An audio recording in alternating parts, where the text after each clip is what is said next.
نحمده ونصلي ونسلم على رسوله النبي الكريم اما بعد فاعوذ باللہ من الشیطان الرجیم بسم اللہ الرحمن الرحیم قال اللہ تبارک و تعالی فی القرآن المجید فأوحى إلى عبده ما أوحى صدق اللہ العظیم۔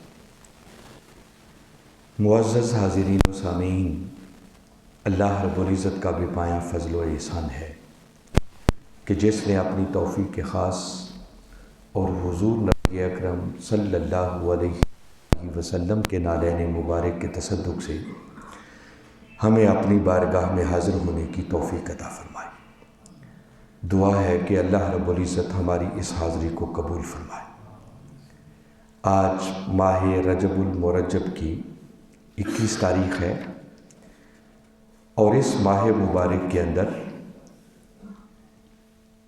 تاجدار کائنات صلی اللہ علیہ وسلم کو اللہ رب العزت نے ایک ایسے شرف سے نوازا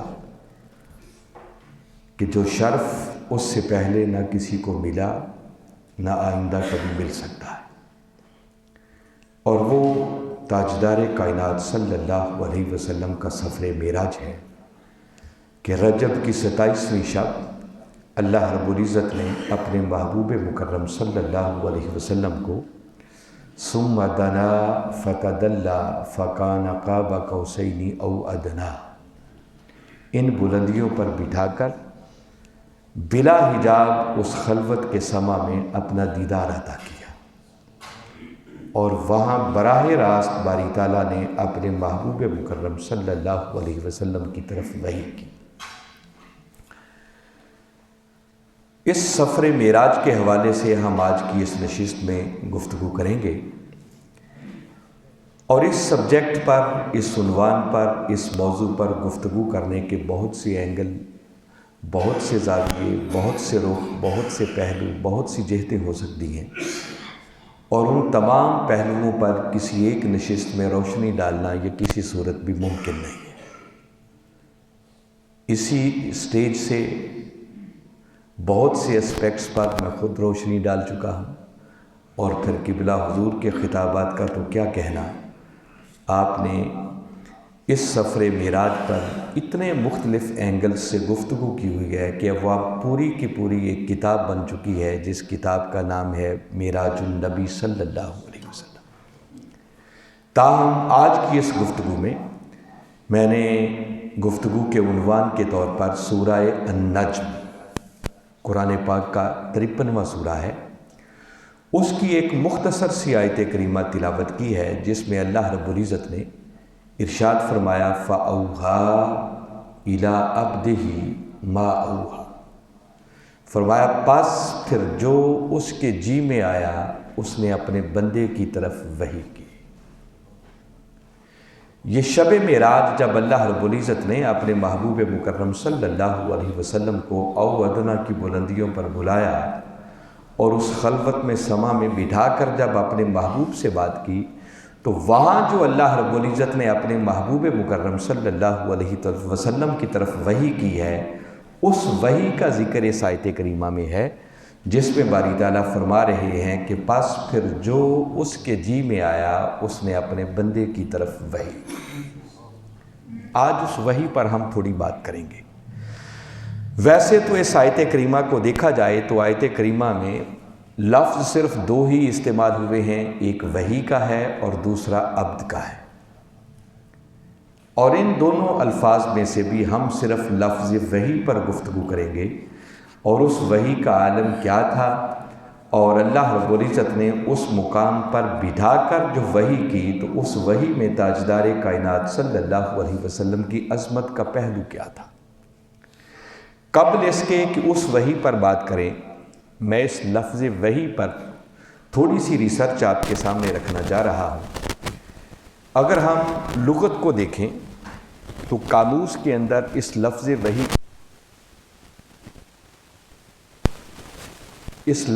وحی کا معنی اشارہ کرنا بھی ہوتا ہے، لکھنا بھی ہوتا ہے، مکتوب کوئی لکھی ہوئی چیز اس کو بھی وحی کہتے ہیں، رسالہ آپ کوئی چھوٹی سی کتاب یا کتابچہ ترتیب دیتے ہیں، اس کو بھی وحی کہا جاتا ہے۔ الہام کرنے کو بھی وحی کہتے ہیں۔ کلام خفی، اس کو بھی وحی کہا جاتا ہے۔ اور ہر وہ چیز جو تم کسی غیر کی طرف القاء کرو اسے بھی وحی کہتے ہیں، حتیٰ کہ آواز کو بھی وحی کہا جاتا ہے۔ اتنے مختلف معانی کے اندر یہ لفظ وحی استعمال ہوگا، یہ قاموس نے لکھا ہے۔ اور زبیدی نے جو اس کی اصطلاحی تعریف کی ہے کہ وحی سے مراد وہ کلام ہے جو اللہ رب العزت انبیاء کی طرف نازل فرماتے ہیں۔ اس انبیاء کی طرف نازل ہونے والے کلام کو، پیغام کو وحی کہا جاتا ہے۔ اس اعتبار سے اگر دیکھا جائے اور قرآن کا تھوڑا سا مطالعہ کیا جائے کہ اللہ کی طرف سے نازل ہونے والے کلام کو وحی کہتے ہیں، درست ہے، بجا ہے، اسی پر ہم نے غور کرنی ہے آگے چل کر۔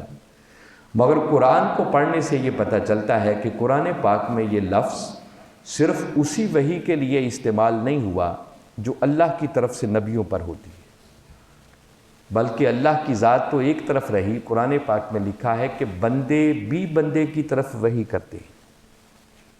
میں نے مختلف معنی بتا دیے نا کہ آپ کوئی بات کسی دوسرے کی طرف القاء کرتے ہیں یا کسی کو اشارہ کرتے ہیں، کسی کے دل میں کوئی وسوسہ ڈالتے ہیں تو اس کو بھی وحی کہا جاتا۔ آپ سورہ انعام قرآن پاک کا چھٹا سورہ ہے، اس کی آیت نمبر 112 کو کبھی پڑھیں۔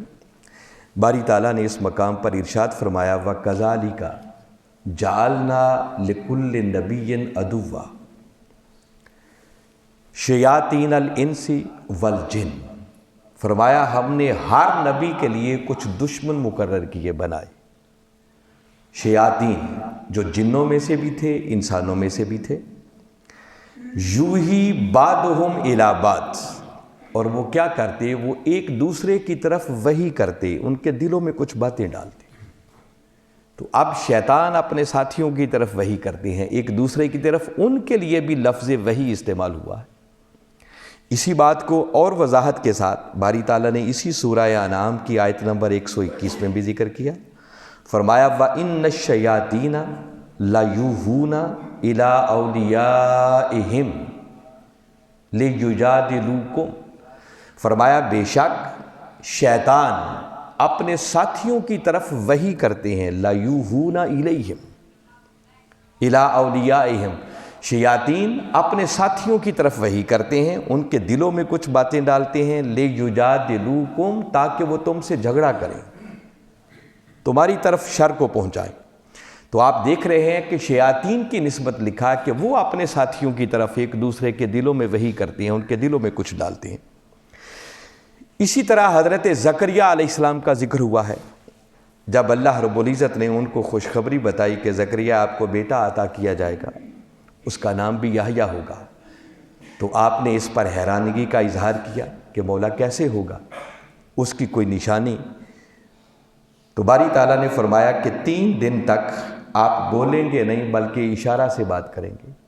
اس بات کا جب ذکر کیا تو فرمایا فَخَرَجَ عَلَىٰ قَوْمِهِ مِنَ الْمِحْرَابِ، زکریہ علیہ السلام اپنے حجرے سے جب قوم کی طرف باہر نکلے تو آگے فرمایا فَأَوْحَىٰ إِلَيْهِمْ، تو زکریہ علیہ السلام نے اپنی قوم کو اشارہ کیا، زبان سے نہیں بولے، ان سبحوا بکرۃ و عشیٰ، کہ تم صبح و شام اپنے رب کی تسبیح بیان کرتے رہو۔ یہ بات ان کو اشارے سے سمجھائی۔ تو میں بتا رہا ہوں کہ وہ جو انہوں نے اپنی قوم کو اشارہ کیا، اس کے لیے بھی باری تعالیٰ نے وحی کا لفظ استعمال کیا، فَأَوْحَىٰ إِلَيْهِمْ، زکریہ علیہ السلام نے اپنی قوم کی طرف، قوم کے لوگوں کی طرف وحی کی۔ تو میں بتا رہا ہوں کہ قرآن پاک میں وحی کا لفظ کہاں کہاں کیسے استعمال ہوا ہے، یہ تھوڑا سا انالیسس دے رہا۔ تو میں نے بتایا کہ بندے بھی بندے کی طرف وحی کرتے ہیں جو قرآن بتا رہا ہے، مگر ہماری غرض اس وحی سے ہے جو اللہ کی بارگاہ سے آتی ہے، اور اللہ کی بارگاہ سے جو وحی ہوتی ہے وہ صرف انبیاء پر نہیں، قرآن پاک میں وہی وحی کا لفظ کچھ اور لوگوں کے لیے اور چیزوں کے لیے بھی استعمال ہوا ہے۔ میں چند ایک وہ مقامات بھی آپ کے گوش گزار کرنا چاہ رہا ہوں۔ یہ سورہ حامیم السجدہ، اس کی آیت نمبر 12 کو کبھی پڑھیں. باری تعالیٰ نے ارشاد فرمایا فَقَضَاهُنَّ سَبْعَ سَمَاوَاتٍ فِي يَوْمَيْنِ.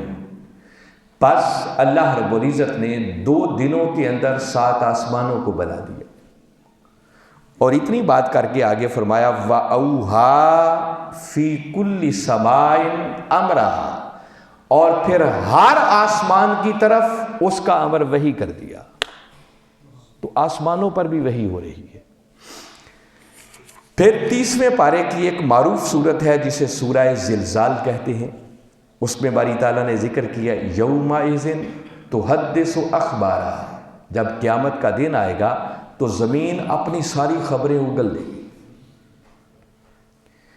اور آگے فرمایا بِأَنَّ رَبَّكَ أَوْحَىٰ لَهَا. اور وہ کیا ہوگا کہ جب زمین اپنی خبریں اگل دے گی. فرمایا یہ سب کچھ وہ ہے جو اللہ نے زمین کی طرف وحی کیا ہوا ہے. تو آسمان پر بھی وحی ہو رہی ہے, زمین پر بھی وحی ہو رہی ہے. پھر آپ کبھی سورہ نحل کو پڑھیں. باری تعالیٰ نے سورہ نحل میں فرمایا وَأَوْحَىٰ رَبُّكَ إِلَى النَّحْلِ. فرمایا محبوب تمہارے رب نے شہد کی مکھی کی طرف وحی کی. أَنِ اتَّخِذِي مِنَ الْجِبَالِ بُيُوتًا وَمِنَ الشَّجَرِ وَمِمَّا يَعْرِشُونَ. وہی کیا کی کہ پہاڑوں سے, کہ پہاڑوں میں اپنے گھر بنایا کر, وَمِنَ الشَّجَرِ اور درختوں میں, وَمِمَّا يَعْرِشُونَ اور اس کے علاوہ اونچی جگہوں پر. ثُمَّ كُلِي مِن كُلِّ الثَّمَرَاتِ فَاسْلُكِي سُبُلَ رَبِّكَ ذُلُلًا.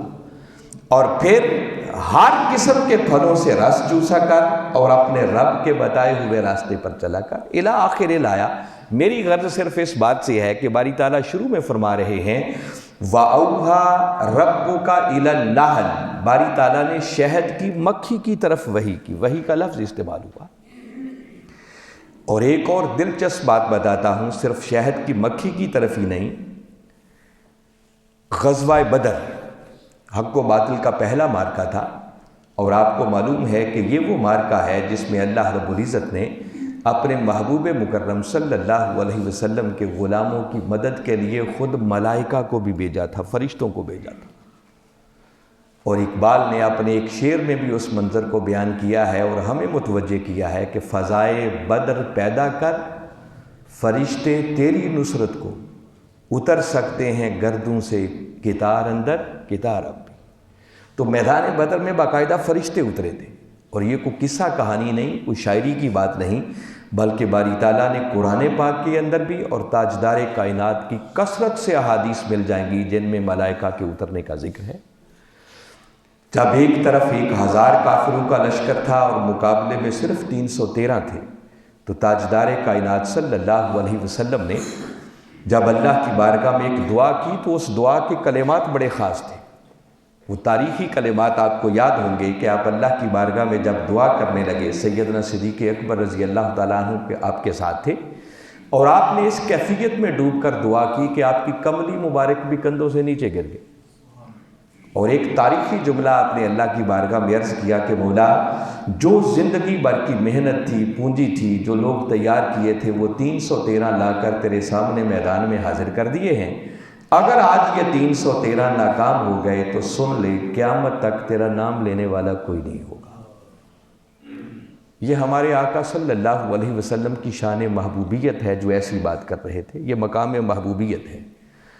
اور باری تعالیٰ نے نہیں فرمایا کہ محبوب میرا دین کوئی تیرے 313 کا محتاج تو نہیں ہے کہ یہ نہیں ہوگے تو میرا نام لینے والا ہی کوئی نہیں ہوگا, اور لوگوں کو لے آؤں گا.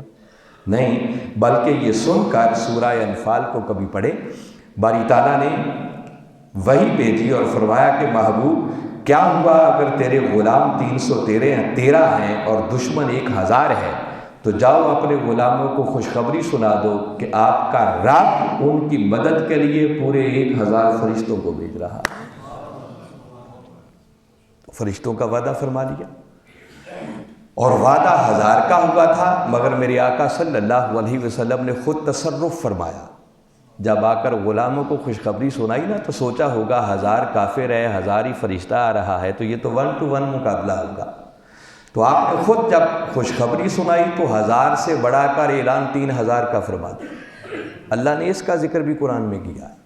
سورہ آل عمران اس کی آیت نمبر 123 ہے. فرمایا اِسْتَقُولُ لِلْمُؤْمِنِينَ أَلَنْ يَكْفِيَكُمْ أَنْ يُمِدَّكُمْ رَبُّكُمْ بِثَلَاثَةِ آلَافٍ مِّنَ الْمَلَائِكَةِ مُنزَلِينَ. فرمایا محبوب یاد کرو نا جب تم اپنے غلاموں سے فرما رہے تھے، انہیں بتا رہے تھے کہ کیا یہ تمہارے لیے کافی نہیں ہے کہ تمہارا رب تمہاری مدد کے لیے 3000 فرشتوں کو بھیج دے. وعدہ کتنے فرشتوں کا ہوا تھا؟ 1000 کا. جب آقا نے جا کر خوشخبری سنائی تو اعلان کتنا کر دیا؟ چاہیے تھا نا باری تعالیٰ جبریل کو دوڑاتے، جبریل روکو، دیکھو وعدہ 1000 کا ہے، اعلان 3000 کا کر رہے. بھائی یہی تو آقا کی شان محبوبیت ہے. باری تعالیٰ نے روکا نہیں بلکہ ملائکہ کو حکم جاری فرما دیا کہ فرشتوں صفے بنا کر کھڑے ہو جاؤ، میرے محبوب کی ابرو کا اشارہ ہو، وہ 1000 فرما دیں تم 1000 چلے جانا، وہ 3000 فرما دیں تم 3000 آسمانوں کو چھوڑ کر میدان بدر میں کود جانا. اور اسی سورہ آل عمران کی آیت نمبر 124 میں آگے ارشاد فرمایا بلا ان تصبروا وتتقوا، بلکہ اے میرے غلاموں اگر تم صبر کا دامن تھامے رہو اور متقی بنے رہو، وَيَأْتُوكُم مِّن فَوْرِهِمْ هَٰذَا، اور یہ دشمن ابھی تم پر حملہ آور ہو جائے تو فرمایا يُمْدِدْكُمْ رَبُّكُمْ بِخَمْسَةِ آلَافٍ مِّنَ الْمَلَائِكَةِ مُسَوِّمِينَ، تو اللہ کی فرشتوں کی یہی مدد 5000 تک بھی پہنچ سکتی. تو میدان بدر میں باقاعدہ ملائکہ آئے. ایک تو اللہ کا یہ کرم ہوا اپنے محبوب کے غلاموں پر. مگر میں جو بات بتانا چاہ رہا ہوں، اللہ رب العزت نے سورہ انفال کے اندر یہ بات لکھی ہے کہ باری تعالیٰ نے پھر جب فرشتوں کو بھیجا تو 7 فرشتوں کی طرف ایک وحی بھی کی. اس وحی کا ذکر یہاں ہوا ہے جو بتانا چاہ رہا ہوں، چونکہ ہماری گفتگو لفظ وحی پر ہے. تو باری تعالیٰ نے قرآن پاک میں لکھا اِذْ یُوحِی رَبُّکَ اِلَى الْمَلَائِکَةِ اَنِّی مَعَکُمْ، فرشتوں تمہیں میدان بدر میں بھیج رہا ہوں. اب مخاطب اپنے محبوب کو کیا جا رہا ہے کہ محبوب ذرا یاد کرو نا اس وقت کو جب تمہارا رب فرشتوں کی طرف وحی کر رہا تھا اور فرشتوں سے فرما رہا تھا کہ فرشتوں تمہیں بھیج رہا ہوں، مگر خوشخبری سن لو اور جا کر میرے محبوب کو بھی، محبوب کے غلاموں کو بھی بتا دو کہ ابھی تو ہم آ رہے ہیں، پیچھے ہمارا رب بھی ہمارے ساتھ آ رہا ہے. اب قرآن کے کلمات سنیں. اِذْ یُوحِی رَبُّکَ، محبوب یاد کرو جب تمہارے رب نے وحی کی، اِلَى الْمَلَائِکَةِ، فرشتوں کی طرف، اَنِّی مَعَکُمْ، کہ فرشتوں فقط تم ہی نہیں جا رہے بلکہ میں بھی تمہارے ساتھ ہوں. تو میری غرض خیر اس سے ہے، باقی میں وہ ایمان افروز پہلو چھوڑ رہا ہوں کہ باری تعالیٰ نے فرشتوں کی طرف بھی وحی کی، لفظ وحی استعمال ہوا. اور ایک اور دلچسپ مقام بتاتا ہوں. حضرت موسیٰ علیہ السلام، آپ کو معلوم ہے کہ جب ان کی ولادت ہوئی تو وہ بدبخت فرعون بنی اسرائیل کے گھر جو بچہ پیدا ہوتا تھا اس کو ذبح کروا دیتا تھا. تو جب آپ کی ولادت ہوئی تو آپ کی والدہ کے دل میں خوف پیدا ہوا، ڈر پیدا ہوا کہ اب وہ ظالم آئیں گے اور میرے اس بچے کو بھی شہید کر دیں گے. تو باری تعالیٰ نے اس وقت موسیٰ علیہ السلام کی ماں کے دل میں ایک بات ڈالی. وہ جو دل میں بات ڈالی نا اس کا ذکر کیا باری تعالیٰ نے سورہ قصص کے اندر. فرمایا وَأَوْحَيْنَا إِلَىٰ أُمِّ مُوسَىٰ، ہم نے موسیٰ کی ماں کی طرف وحی کی. اب دیکھیے وحی کہاں کہاں آ رہی ہے. ان ارضعیہ، کہ بس تو اس کو دودھ پلاتی رہا. فَإِذَا خِفْتِ عَلَيْهِ فَأَلْقِيهِ فِي الْيَمِّ، اور اگر اس کے حوالے سے تمہیں کوئی ڈر پیدا ہو، کوئی تیرے دل میں غم پیدا ہو، خوف پیدا ہو، تو اس کو پانی میں ڈال دینا. وَلَا تَخَافِي وَلَا تَحْزَنِي، پھر کوئی خوف نہ کرنا، کوئی غم نہ کرنا. إِنَّا رَادُّوهُ إِلَيْكَ، ہم ضرور بالضرور اسے واپس تیری گود میں پلٹا دیں گے. وَجَاعِلُوهُ مِنَ الْمُرْسَلِينَ، اور ہم اس کو رسولوں میں بنانے والے ہیں، اپنا رسول بنانے والے. تو یہ موسیٰ کی ماں کی طرف وحی ہو رہی ہے. تو میں بتا رہا ہوں کہ دیکھیے وحی کہاں کہاں آ رہی ہے. اور ایک وحی وہ ہے جو اللہ رب العزت نے ہمارے آقا صلی اللہ علیہ وسلم کی طرف اور دیگر انبیاء کرام علیہ السلام کی طرف بھیجی، جس کو وحی نبوت کہتے ہیں.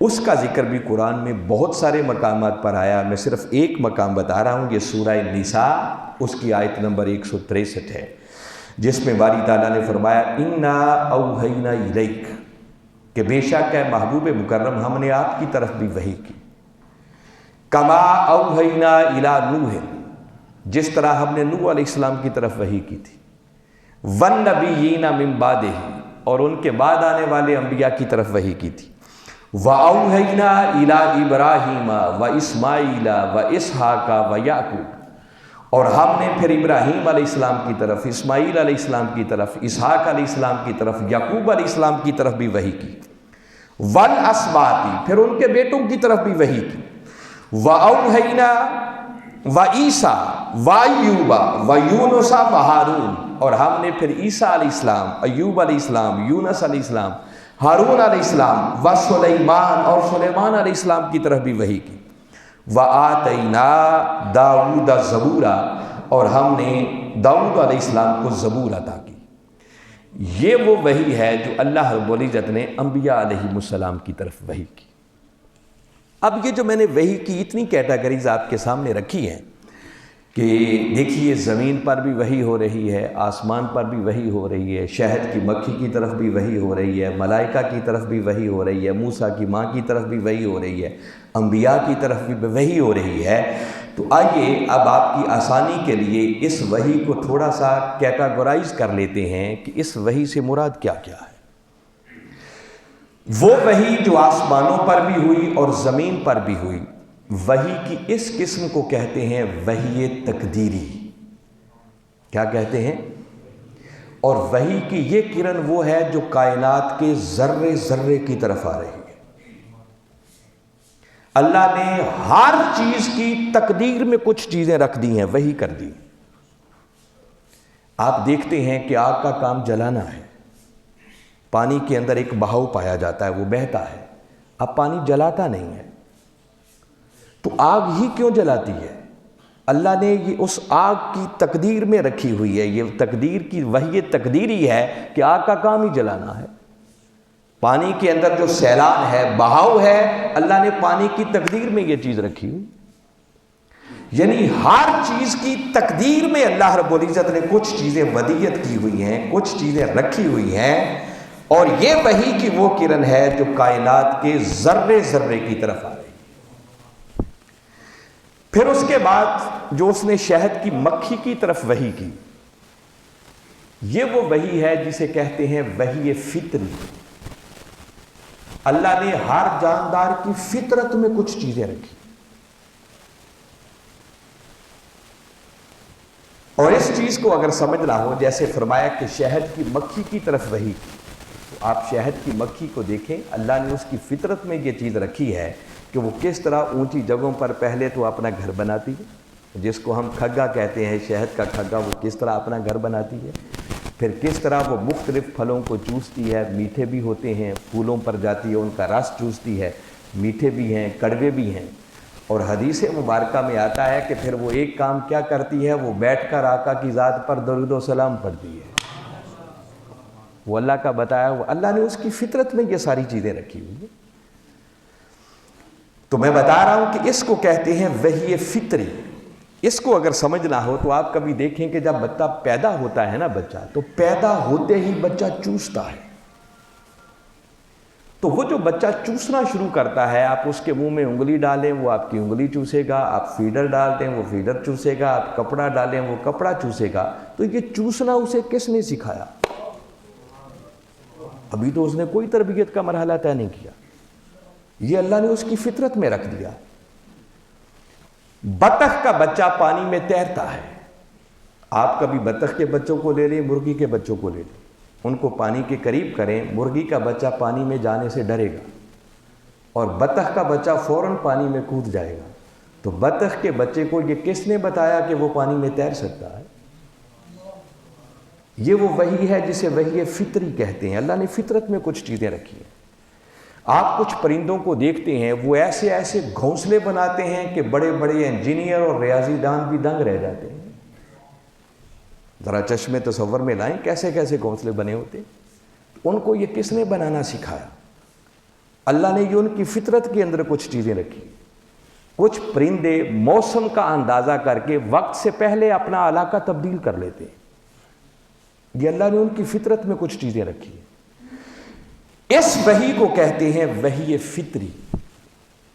اسی طرح وہ جو موسیٰ علیہ السلام کی ماں کی طرف وحی ہوئی، فرشتوں کی طرف وحی ہوئی، اس وحی کو کہتے ہیں وحی رحمانی. اللہ بعض بندوں پر اپنی خاص رحمت فرماتا ہے اور ان کے دلوں میں کچھ چیزیں ڈال دیتا ہے، انکار کر دیتا ہے. جیسے موسیٰ کی ماں کی طرف وحی ہوئی کہ اگر موسیٰ علیہ السلام کے حوالے سے تمہیں کوئی خوف محسوس ہو تو گھبرانا نہیں ہے، بس انہیں صندوق میں بند کر کے پانی میں ڈالتے رہنا ہے، اور ہم آپ کو خوشخبری دے رہے ہیں کہ ہم ضرور بھی ضرور اسے واپس تیری گود میں پلٹا دیں گے. وَأَوْحَيْنَا إِلَىٰ أُمِّ مُوسَىٰ، ہم نے موسیٰ کی ماں کی طرف وحی. اس کو وحی رحمانی کہتے ہیں. اور وہ وحی جو انبیاء کی طرف اللہ کی بارگاہ سے آتی ہے، اس وحی کو کہتے ہیں وحی نبوت. اور یہی وہ وحی نبوت ہے جو ایک عام انسان اور نبی کے درمیان فرق ممیز ہے، جو انبیاء کو عام انسانوں سے منفرد کر دیتی ہے، جدا کر دیتی ہے. ہم نے اس پر بات کرنی ہے. مگر اس سے پہلے آپ کو بتاتا ہوں کہ اس کائنات کی تدریج پر اگر آپ کبھی غور کریں کہ کائنات کی کیسے تدریجی مرحلے طے ہوتے ہیں، تو آپ اس کائنات میں دیکھتے ہیں کہ کچھ چیزیں وہ ہیں جن کو ہم کہتے ہیں جمادات. پھر اس کے بعد ایک نوع آتی ہے جن کو ہم کہتے ہیں نباتات. پھر اس کے بعد ایک قسم آتی ہے جن کو کہتے ہیں حیوانات. پھر ایک کیٹیگری آتی ہے جن کو ہم انسان کہتے ہیں. اور پھر اس کے بعد درجہ آتا ہے انبیاء کا. یہ میں نے بڑی بڑی 5 قسمیں بتائی ہیں، کرنے والوں نے تو پتہ نہیں کتنی کتنی قسمیں بیان کی ہیں. بات سمجھانے کے لیے بڑی کیٹیگرائز میں نے آپ کو بتائی ہیں. آپ ان میں سے ہر نوع کو دیکھیں، کچھ چیزیں ان میں مشترک ہوں گی، مگر صرف ایک صفت کے فرق سے وہ ایک سٹیپ اوپر آ جاتی ہے اور وہ پہلی نوع سے نکل کر دوسری نوع میں داخل ہو جاتی. جیسے جمادات ہیں، پتھر ہیں، پہاڑ ہیں، وہ ہمیشہ ایک جگہ پر پڑے رہتے ہیں، ان میں نمو نہیں ہوتی. صدیوں بھی پڑے رہیں تو جتنا ہے وہ اتنے کا اتنا ہی رہے گا. ان کو ہم جمادات کہتے ہیں.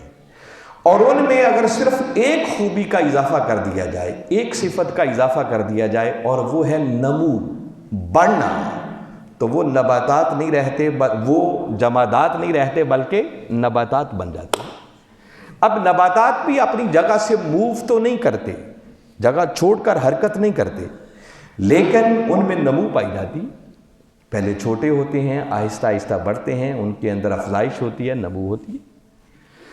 اور انہی نباتات کے اندر اگر مزید ایک صفت کا اضافہ کر دیا جائے اور وہ ہے مرضی سے حرکت، کہ اپنی مرضی سے جگہ چھوڑ سکیں، چل پھر بھی سکیں، تو وہ نباتات نہیں رہتے بلکہ وہ نباتات سے بڑھ کر حیوانات بن جاتے ہیں. اور حیوانات کے اندر اگر مزید ایک صفت کا اضافہ کر دیا جائے اور وہ ہے عقل، تو وہ حیوان نہیں رہتے بلکہ وہ حیوانوں سے بڑھ کر انسان بن جاتے ہیں. اور انسانوں کے اندر اگر ایک خوبی کا اضافہ کر دیا جائے اور وہ خوبی ہے وحی، تو وہ انسان پھر انسانوں سے نکل کر نبوت کے درجے پر فائز ہو جاتا ہے. یہ میں نے صرف 5 سطحیں آپ کو بتائیں. اس کو مزید سمجھانے کے لیے جیسے میں نے بتایا ہے کہ حیوانوں کے اندر صرف عقل کا اضافہ کر دیا جائے تو وہ انسانوں کے طبقے میں چلے جائیں گے، اور انسانوں کے اندر اگر وحی کا اضافہ کر دیا جائے تو وہ انسانوں سے بڑھ کر انبیاء کے مقام پر فائز ہو جاتے ہیں. اس چیز کو سمجھانے کے لیے آپ دیکھیں، میں نے بتایا کچھ چیزیں کامن ہوتی ہیں. اب کھانا، پینا، سونا، جاگنا، چلنا، پھرنا، اس میں حیوان اور انسان یکساں ہیں. انسان بھی کھاتا ہے، حیوان بھی کھاتا ہے، وہ بھی چلتے پھرتے ہیں، انسان بھی چلتے پھرتے ہیں، وہ بھی سوتے جاگتے ہیں، انسان بھی سوتا جاگتا ہے. مگر آپ کبھی سوچیں کہ کیا انسان کے کھانے کی سطح وہی ہے جو حیوان کے کھانے کی سطح ہے؟ حیوان جو کچھ کرتا ہے وہ اپنی خواہش کے تابع ہو کر کرتا ہے، اور انسان جو کچھ کرتا ہے وہ اپنی عقل کے تابع ہو کر کرتا ہے. اور نبی جو کچھ کرتا ہے وہ وحی الہی کے تابع ہو کر کر رہا ہوتا ہے۔ آپ کبھی قرآن کو پڑھیں، میں نے بتایا نا کہ اگر عقل اور شعور یہ آ جائے تو حیوانوں سے بڑھ کر وہ انسانوں میں داخل ہو جاتا ہے۔ سورہ اعراف کی ایک معروف آیت ہے، باری تعالیٰ نے فرمایا وَلَقَدْ زَرَعْنَا لِجَهَنَّمَ كَثِيرًا مِنَ الْجِنِّ وَالْإِنسِ، فرمایا ہم نے جنوں اور انسانوں میں سے کثیر تعداد میں جہنم کے لیے پیدا کیا۔ لَهُمْ قُلُوبٌ لَا يَفْقَهُونَ بِهَا، یہ کون ہے؟ فرمایا جن کو ہم نے دل دیے مگر اپنے دلوں سے سوچتے نہیں۔ وَلَهُمْ أَعْيُنٌ لا يبصرون بها، جن کو ہم نے آنکھیں دی مگر اپنی آنکھوں سے دیکھتے نہیں۔ وَلَهُمْ آذان، جن کو ہم نے کان دیے لا يسمعون بها، مگر اپنے کانوں سے سنتے نہیں ہیں۔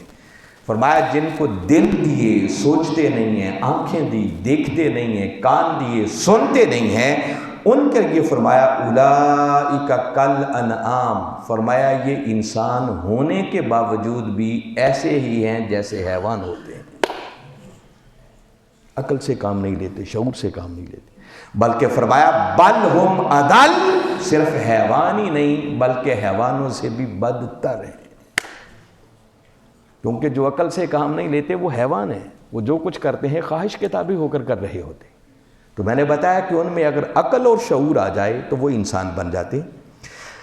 اور رہ گئی اگلی بات جو میں نے بتایا کہ اگر انسانوں میں ایک خوبی اور صفت کا اضافہ ہو جائے کہ اللہ کی طرف سے ان پر وحی آ جائے تو وہ وحی کی وجہ سے ممیز ہو کر مقام نبوت پر فائز ہو جاتے ہیں، جیسے تاجدار کائنات صلی اللہ علیہ وسلم نے خود فرمایا وَمَا يَنْطِقُ عَنِ الْهَوَىٰ إِنْ هُوَ إِلَّا وَحْيٌ يُوحَىٰ، قرآن میں باری تعالیٰ اپنے محبوب کی شان بیان کر رہے ہیں کہ میرا محبوب وہ ہے کہ جو اپنی خواہش نفس سے اپنی زبان بھی نہیں کھولتا،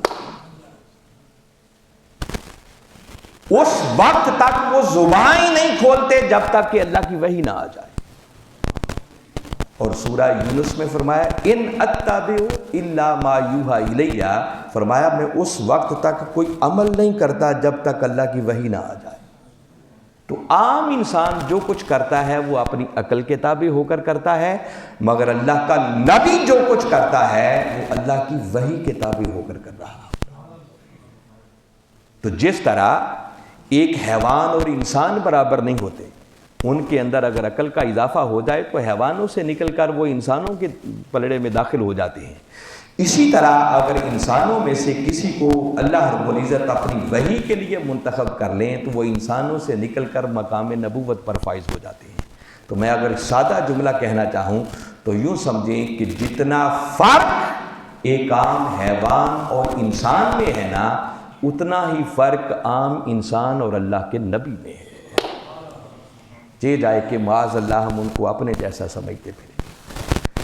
پھر انبیاء کی طرف جو وحی آتی ہے اس وحی کے بھی مختلف انداز ہیں، طریقے ہیں، باری تعالیٰ نے اس کا بھی قرآن پاک میں ذکر کیا۔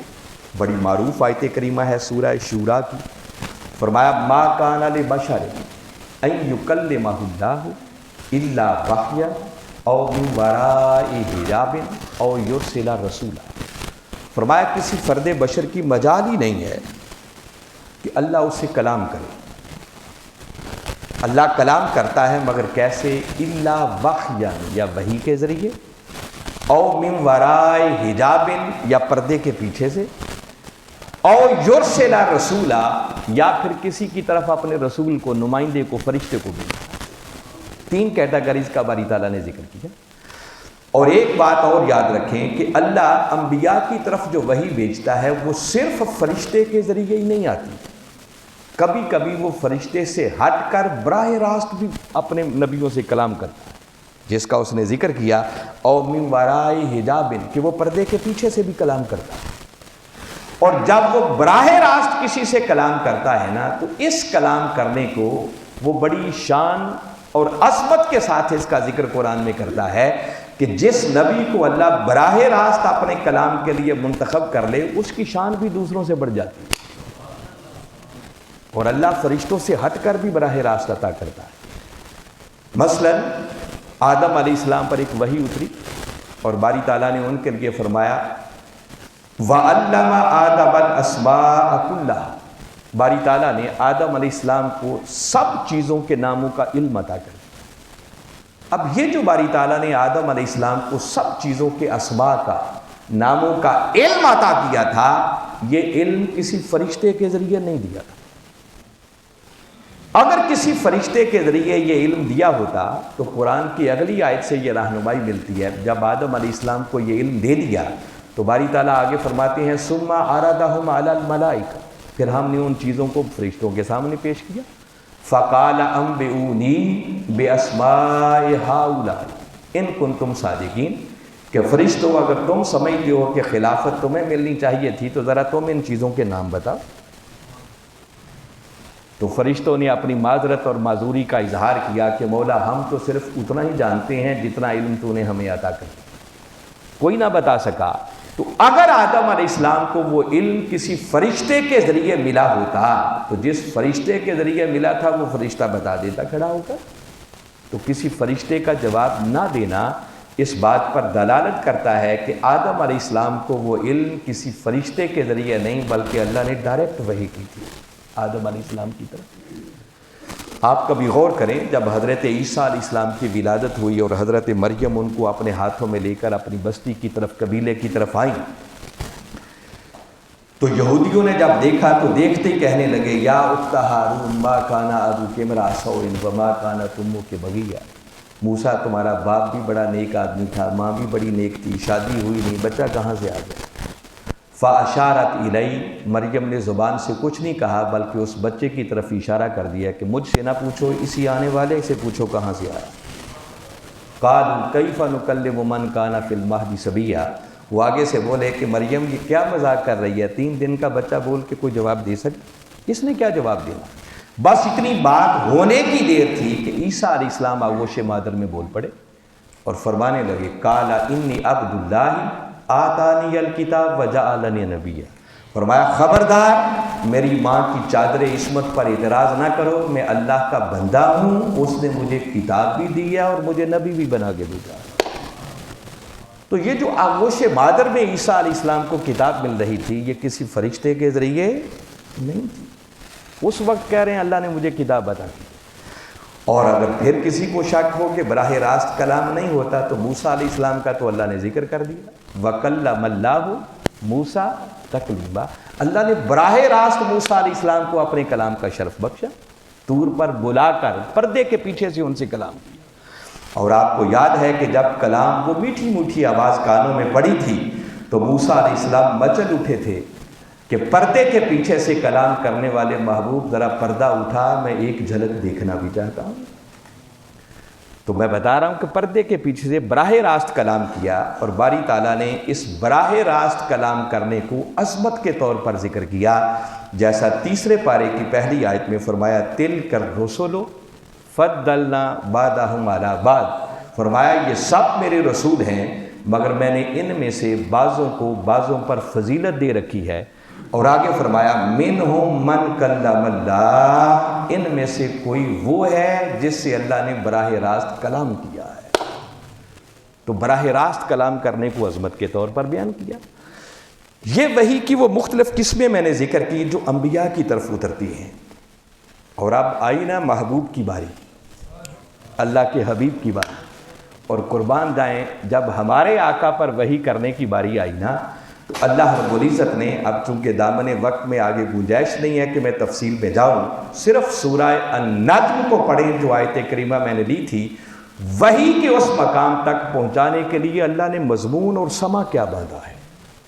فرمایا وَالنَّجْمِ إِذَا هَوَىٰ مَا ضَلَّ صَاحِبُكُمْ وَمَا غَوَىٰ وَمَا يَنطِقُ عَنِ الْهَوَىٰ إِنْ هُوَ إِلَّا وَحْيٌ يُوحَىٰ علمہ شدید القویٰ ذو مرہ فاستویٰ وہو بالافق الاعلیٰ۔ اور آگے فرمایا ثم دنا فتدلی فکان قاب قوسین او ادنیٰ، اور جب او ادنیٰ کی بلندیوں پر بٹھا دیا، خلوت کے سما میں بٹھا کر پردے اٹھا دیے، تو پھر فرمایا فَأَوْحَىٰ إِلَىٰ عَبْدِهِ مَا أَوْحَىٰ، پس پھر جو اس مولا کے جی میں آیا اس نے وہاں بٹھا کر اپنے بندے کی طرف وحی کی۔ وحی کی یہ شان اور یہ مقام کسی نبی کو میسر نہ آیا۔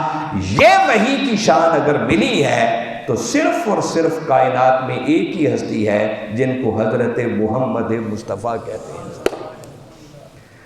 انشاءاللہ اسی مضمون کو ہم کنٹینیو رکھیں گے اور اگلے جمعہ المبارک یہیں سے آگے بات کریں گے کہ اس وحی کی شان کیا تھی، اس میں عظمت کے کون کون سے پہلو ہیں۔ تو اللہ کی بارگاہ میں دعا ہے کہ باری تعالیٰ اپنے محبوب مکرم صلی اللہ علیہ وسلم کی ان عظمتوں اور شانوں کو سمجھ کر ہمیں ان کی سچی اور سچی غلامی کا پٹا اپنے گلے میں ڈال کر اپنی دنیا اور آخرت کو سنوارنے کی توفیق عطا فرمائے۔ وما علینا الا البلاغ۔